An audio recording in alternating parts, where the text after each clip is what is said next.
Welcome to Stories with Lori. We are reading the book Trying by Kobi, Yamada. The little boy is looking at a room of sculptures. How do you do that? He's thinking. I didn't realize I had said it out loud, but the sculpture looked over and replied, "You simply do it." "Oh no, I could never do that." "How do you know?" he asked. "I just know." Confused, I walked away. He must be joking, I thought. But as I left, I couldn't help wondering what it would be like to create something so incredible.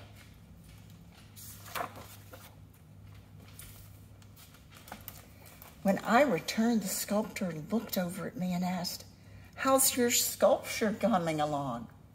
"I'm just here to watch.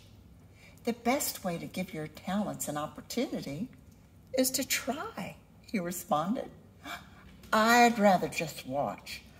I can't mess things up if I just watch." "Ah, yes," he nodded. "If you do nothing, it feels safe. But everything stays the same. If you do nothing, there is less to experience, less to love, and less to learn. The fear of failing is the scariest part, and it stops most people from starting.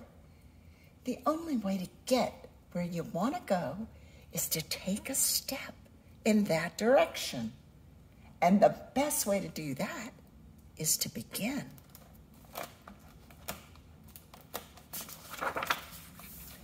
It was all I could think about.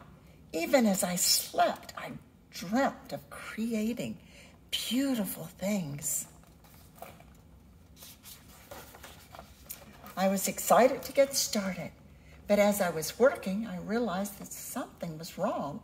With every stroke, I felt a little more deflated. With every blow, my disappointment grew.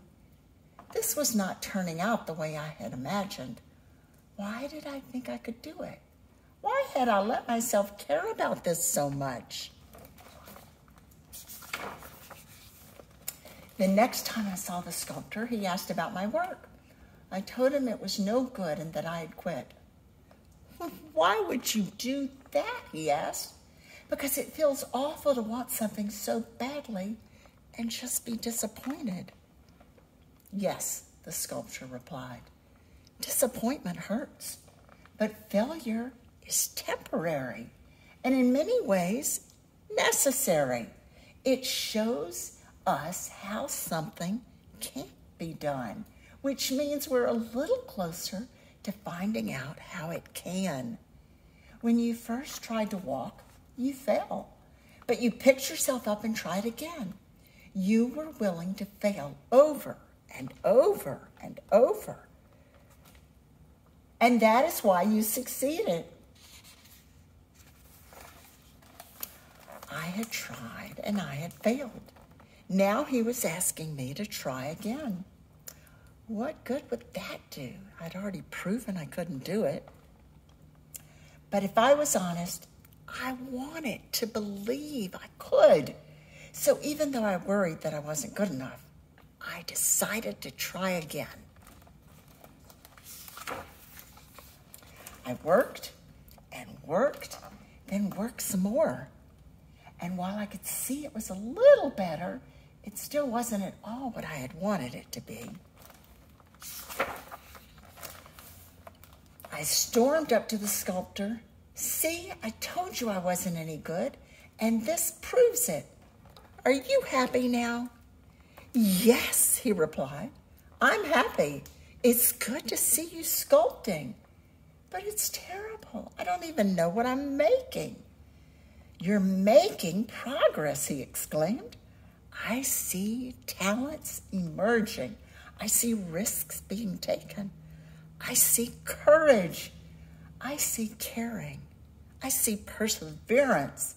Yes, I see much progress indeed, and I hope you will keep trying."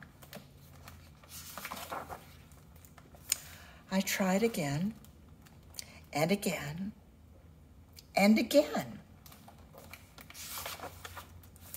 As I stepped back and looked at my work, I had to admit, I wished it was better. I went to talk to the sculptor and he asked me to go for a walk with him. He said, I know it can be hard when things don't turn out as you had hoped, but be proud of your failures. I know I am, every one of them. I can't imagine you ever failing. More times than I can count. But each time you fail, you get a little smarter, a little braver, and a little stronger. The truth is, we are all failures. The dreamers, the doers, the creators. Being a failure means you loved something. You cared. It means you stepped forward. You didn't hold back. You tried. That is why I brought you here. He gestured to the statues around him. These are my friends. These are my failures. And I'm grateful for every one of them because they helped me become who I am today. I will tell you a secret, the sculptor confided. I am now much closer to the end of my life than the beginning. And time passes whether we have the courage to do something good and worthwhile or we don't. It's been years since he's been gone. I will always treasure the time I spent with him, and I will never forget our conversations or what he taught me. When we make it safe to fail, we make it safe to succeed. For more stories with Lori, click the subscribe button below. Have a great day, everyone.